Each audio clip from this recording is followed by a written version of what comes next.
Senator Waters. Thank you very much, Chair. I appreciate that, and thanks to the officials too. I won't take too much of your time up. Just about the National Climate Change Adaptation Research Facility on NACAF, what's the policy rationale behind the cessation of funding for NACAF? Senator, it's Beth Monroe from the Domestic Emissions Reduction Division. Senator Urquhart asked the question about the focus of the funding for this financial year and what the new partnership with CSIRO and NCAF will be continuing some of the tools that have been developed through the first phases of NCAF and looking at the types of tools that we're working with CSIRO on also with relation to infrastructure and how they can draw in that wealth of information that's happening out in the broader research area. But how will they do that without funding? There is funding for this coming year, Senator. And there's not any funding after that, though. What is the funding for this year, please? It's 550,000. Okay, that's not much, and that's the end of the 3-year program. But there's nothing past that. There's nothing after that. So that's my question: why? As I sort of explained to Senator Urquhart before, it was that apart from continuing to make available Coast Adapt and to look at the other needs out there in the community around decision support tools. The partnership will be looking at what is the best sustainable funding model for those tools into the future. Sorry, can you say that last bit again? The partnership will look at a sustainable funding model for those tools into the future. Yeah, so I'm sorry, that's great, but I still don't understand what you're saying. So NACAF's been defunded, and CSIRO's now going to look at how to do some of the things NACAF used to do. Is that what you just told me? CSIRO and NCAF have worked together right throughout NCAF's operations. Yeah. So this makes a relationship that's been behind the scenes a little bit more formal. But how without any money? I genuinely don't understand. In terms of the funding that ends on 30 June, a lot of the focus of that has been on developing Coast Adapt. That has drawn the most significant proportion of the last round of funding. That tool is now operational and has been launched, and is we're receiving enormously, a positive feedback about that. It's moving from a development phase into an operational phase, and the costs of running that tool are significantly less than what they have been during that development phase. So it follows that the cost of that work is less. Sure, I understand that operations finished, it's up and running, everybody loves it, that's great, we've all had a look at it.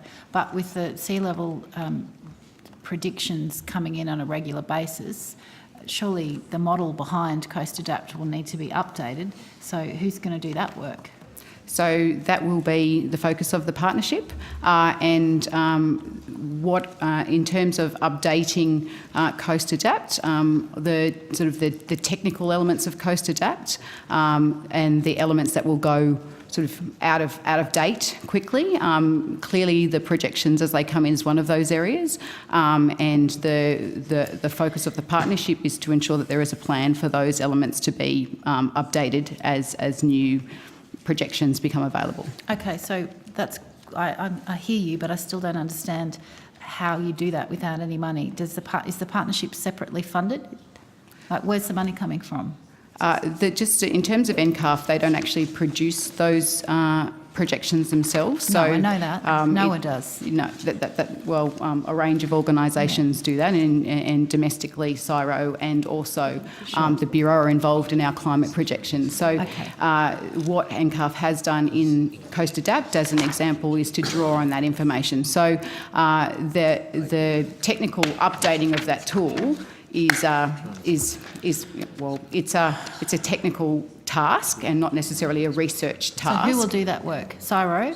Well, there's a number of discussions that are happening at the moment, and we are yet to fully flesh out how the precise roles. But for instance, within the department, we have technical expertise who actually do updating of websites, etc. So, and also CSIRO also have technical staff as well as NCAF. So it's yet, we are working through what's the best and most cost-effective way to ensure that those elements of Coast Adapt that require updating get updated.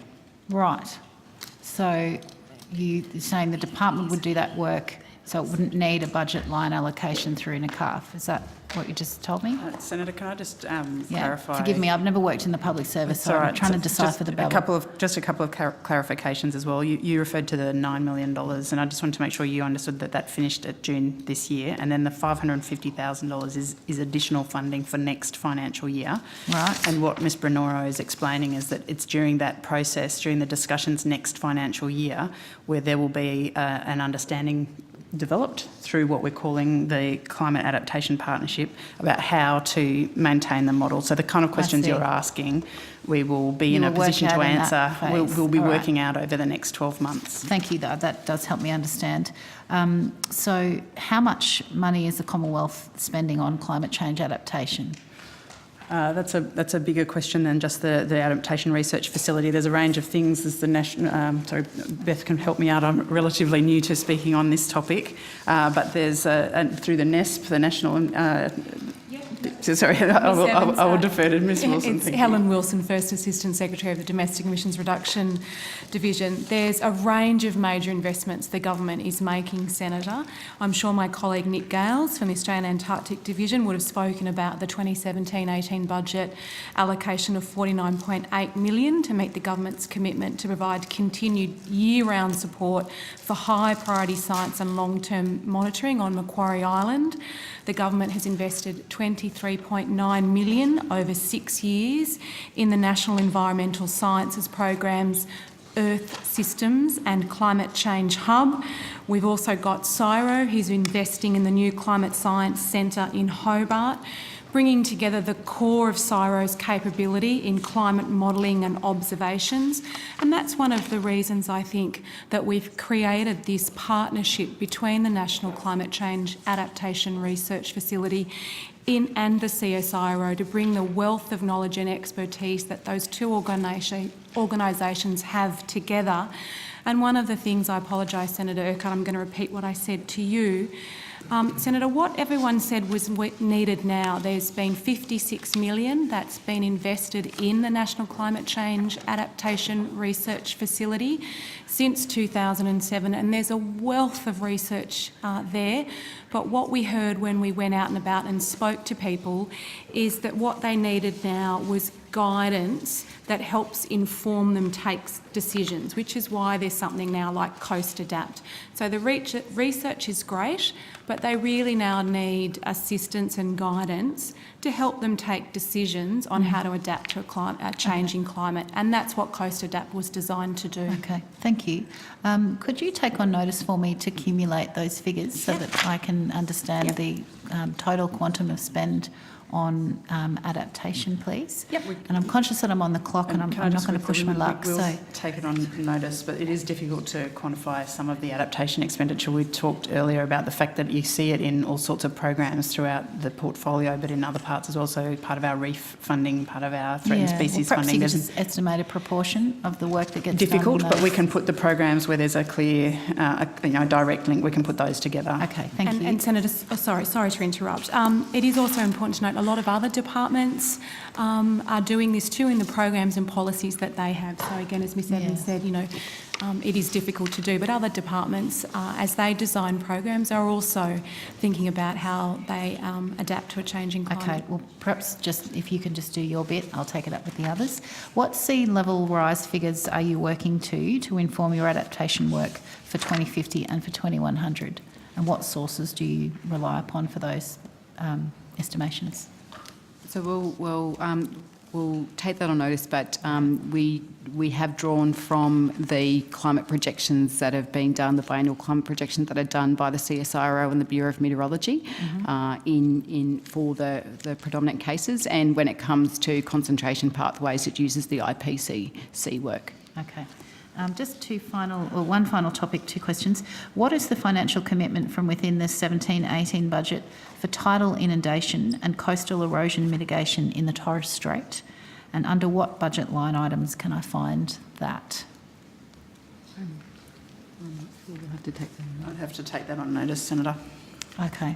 And which policies account for and address the impacts of coastal erosion and tidal inundation in the Torres Strait? And likewise, what line items are those policies linked to? Because we were trying to find it and we were hoping to find it, but I haven't been able to find it, and I'd take it on notice. love to find it.